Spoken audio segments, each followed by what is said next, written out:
Okay, so for my book, I picked Pictures of Hollis Woods, which is written by Patricia Riley Giff.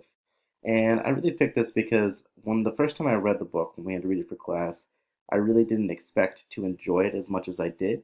So I really wanted to see the movie portrayal, especially because it was a Hallmark movie. So I wanted to see if it lived up to the original book, which I can discuss that later. But here's my title page.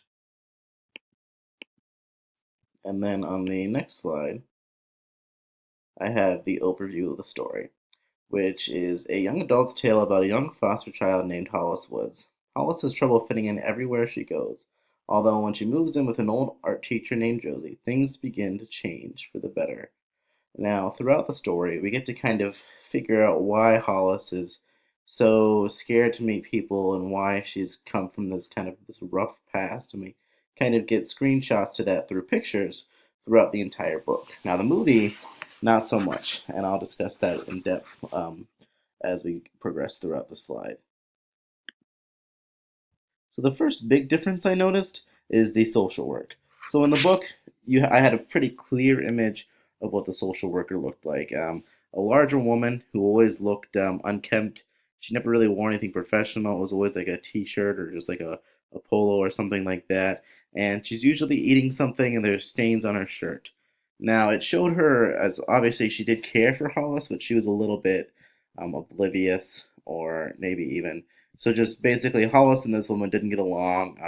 It was kind of hard to sympathize with the social worker at this point, just because she seemed slightly foolish.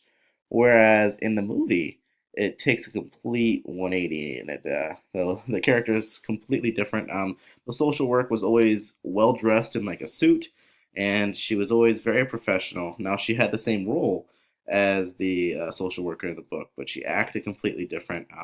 She was also involved more in the book or in the movie than she was in the book. She took Hollis to school, got her signed up for classes.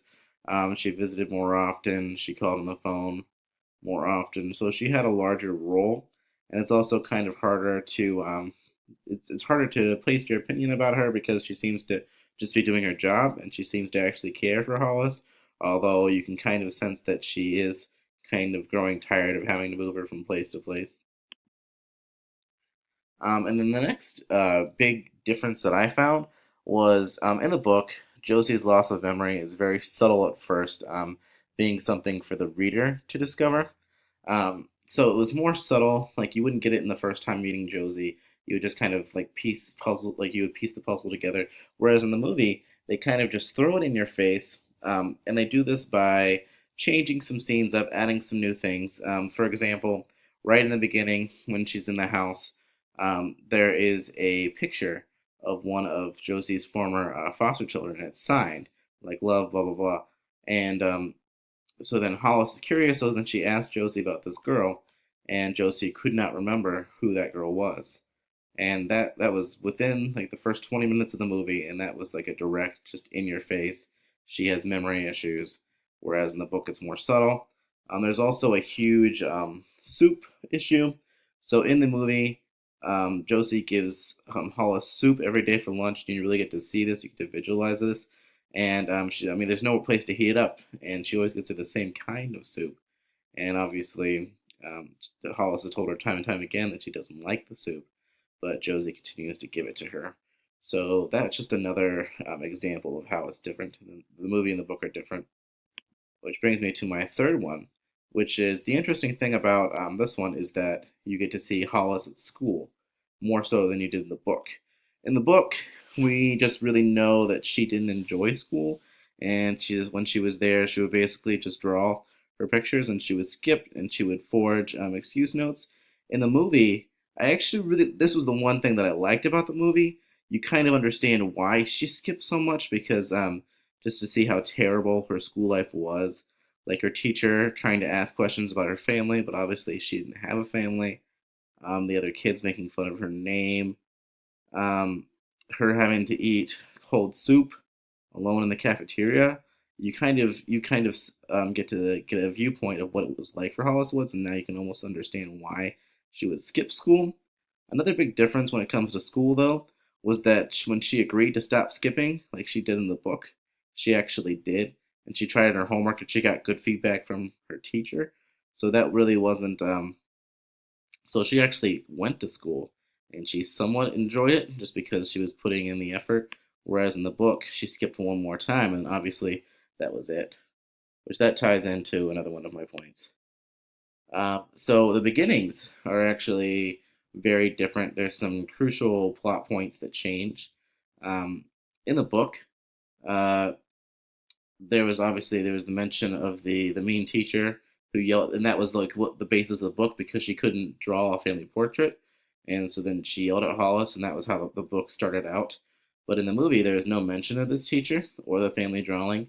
Um, Also, when she is first picked up by Stephen and his family, um, in the movie, there was no checkers. They just got into the vehicle, and that was it. And then the conversation between Josie and the social worker were completely different in the book. Obviously, she seemed slightly crazy because she just had the knife, and there was no really greeting after that. That was the extent of it.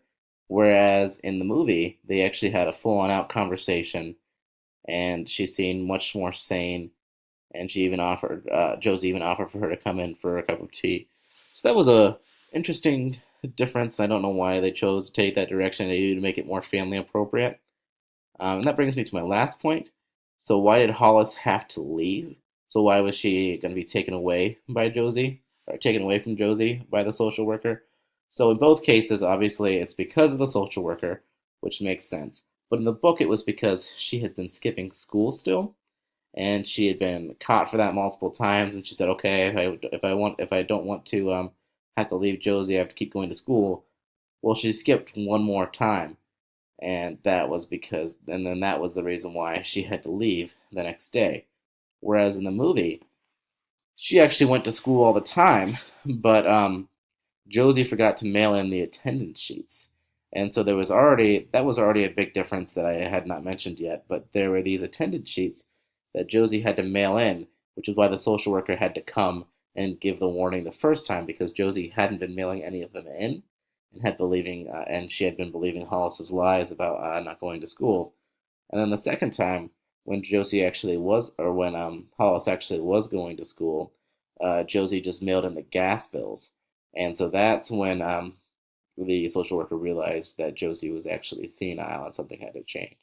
So that's a really big, significant shift in the story just between these two. So, in summary, if you really enjoyed the book, watch the movie, but don't have your expectations really high because there are a lot of changes.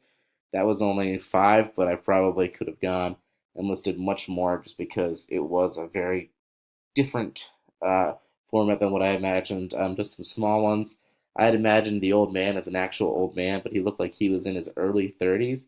So I think that when you try to watch the book version, or when you try to watch the movie version of a book, you may always get disappointed.